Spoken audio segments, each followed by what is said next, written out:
जय श्री गणेश दोस्तों। हमारी आज की कहानी है सास की करतूत। अब शुरू करते हैं कहानी।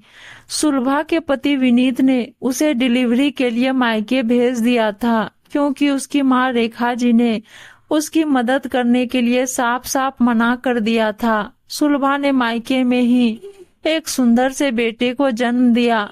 सासू माँ एक बार अपने पोते को देखने आई और चली गई। उसने बहू से कहा भी नहीं कि बेटा जल्दी से आ जा। उन्हें देख ऐसा लगता था कि पोते पर भी इन्हें प्यार नहीं आया। जब से विनीत की शादी हुई है, उसने बहू को चैन से जीने नहीं दिया। विनीत दूसरी जगह नौकरी करता था।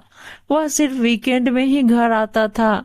बीच के दिनों में एमएससी बीएड सुलभा नौकरानी बनकर रह गई थी।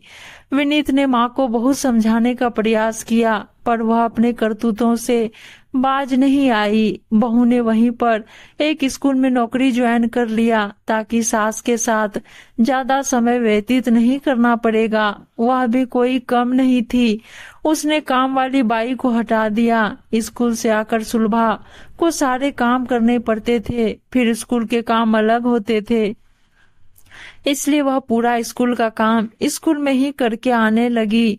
इस बीच सुलभा माँ बनने वाली थी। सास रेखा जी किस मिट्टी की बनी हुई थी कि कड़ाके की ठंड में भी उसे काम करने के लिए मना नहीं करती थी। मना करना तो दूर की ही बात थी, और काम जानबूझकर करवाती थी। यहाँ ये काम है, तुमने वो काम नहीं किया, सब कर लो। पता नहीं बहू को काम करता देख उन्हें क्या सुकून मिलता था, जो कि बहू के सुकून के बारे में एक बार भी नहीं सोचती थी।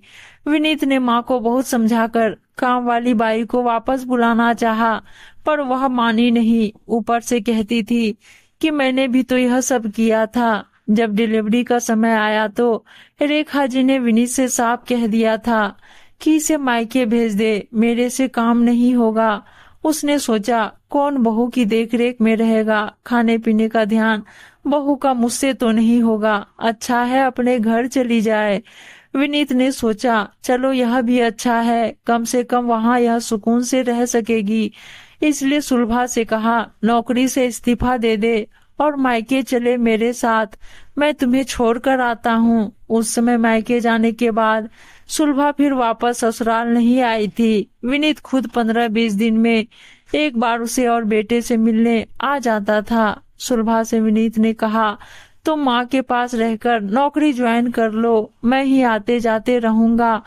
अब बच्चा तीसरी कक्षा में पढ़ रहा है। विनीत ने तब बताया कि माँ बाथरूम में गिर गई है और उनकी रीढ़ की हड्डी में फ्रैक्चर हो गया है, बिस्तर पर पड़ी है। बहू बेटे को याद करके आठ आठ आंसू रो रही है। आज उन्हें खुद के किए पे शर्म आ रही है कि किस तरह से बहू को परेशान करके उनको सुकून मिलता था, और जब बहू को डिलीवरी के टाइम उनकी जरूरत थी, किस तरह उन्होंने पूरी तरह से पल्ला झाड़ लिया था अपने कर्तव्य से। वो भी एक औरत है, और एक औरत ही दूसरी औरत का दर्द नहीं समझ पाई। समझना तो दूर, बहू को दर्द देके उनको सुकून मिलता था। विनीत उन्हें रोते हुए देखकर कहा, माँ सुलभा बहुत अच्छी थी, मैंने आपको बहुत समझाने का प्रयास किया था, आपने ही उसे घर में रहने नहीं दिया। बेटा बहू पोते के साथ आराम की जिंदगी जीना था आपको, परंतु आपने खुद अपनी किस्मत बदल ली है। मैं कुछ नहीं कर सकता हूँ। अब आठ आठ आंसू रोने से भी समय नहीं बदल सकता है। मैं आपको छोड़ नहीं सकता हूँ, और न मेरे परिवार को। मुझे तो अपने बेटे और पत्नी के पास जाना ही पड़ेगा, इसलिए आपके लिए नर्स रख देता हूँ। मेरी अनुपस्थिति में वह आपकी देखभाल कर देगी। बेटा तो चला गया, और रेखा जी अपने प्रायश्चित में घुली जा रही थी। आंखों से आंसू झरने की तरह बह रहे थे। अगली सुबह जब रेखा जी की आंखें खुली, सामने बेटा बहू और पोता खड़े थे। उनको विश्वास नहीं हो रहा था, ये सच है। फिर बहू ने कहा, अब आपकी तबीयत कैसी है माँ जी? रेखा जी खुशी से चहक उठी, पर बहू से नजरें नहीं मिला पा रही थी।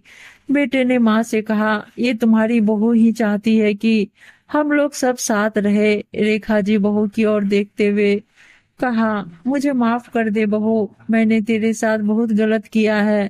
खुद एक औरत होकर तुझे दर्द देती रही, मुझे माफ कर दे बहू। माँ जी, जो बीत गया सो बीत गया, अब कोई पुरानी बातें याद नहीं करेगा। और बहू रेखा जी के गले लग गई। उम्मीद है दोस्तों कहानी अच्छी लगी होगी, और अच्छी अच्छी कहानियां सुनने के लिए चैनल को सब्सक्राइब और वीडियो को लाइक शेयर जरूर कर दीजिएगा। धन्यवाद दोस्तों।